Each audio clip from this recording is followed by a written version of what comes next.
Kaibigan, bihira umulan ngayon sa lugar na ito ng Tigaon, Camarines Sur.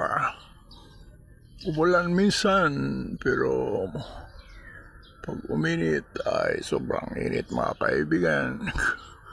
Ito ang niyog na hindi na masyadong maganda dahil ito'y natumba ng bagyong uwan.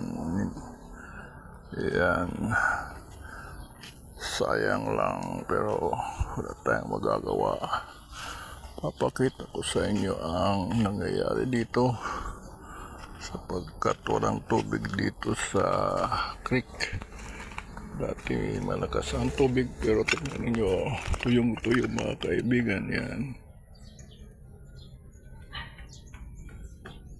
At delikado dito dahil baka may ahas dito. Putulin, yan, nakasira dyan ay baka kasi dyan malalim, dyan nadiligo ang baka at maraming ahas dyan sa mga butas-butas na yan.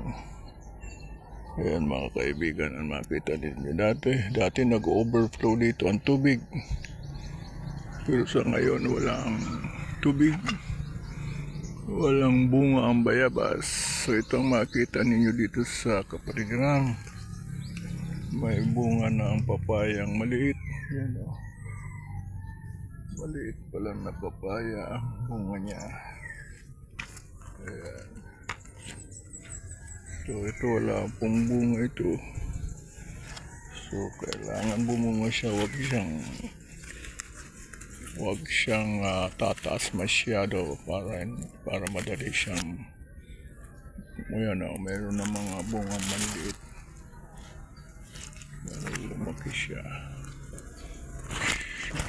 mga kaibigan.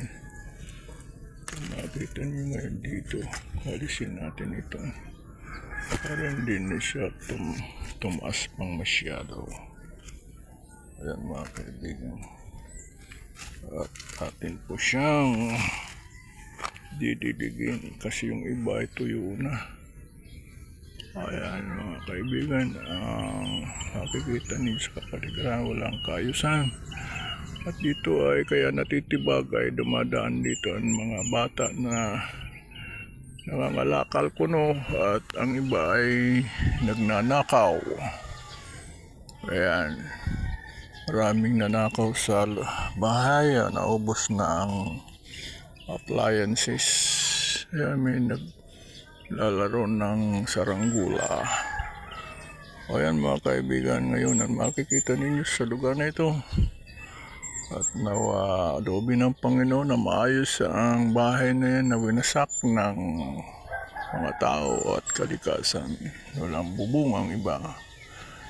Bininta, ninakaw ang Kitmatic, 3 grills, malaki ang grills na nawala. Merong iba pa, pati yung tambots, yung magandang pang ihaw-ihaw na ginagamit sa ihawan, ninakaw mga kaibigan. At ang mga yero namabot sa 6 na po ang nawala at ninakaw. Ito naman na mangga ay hindi nagbubunga, nagbunga yan konti lang. So hanggang dito na lang mga kaibigan ang maikling video ito,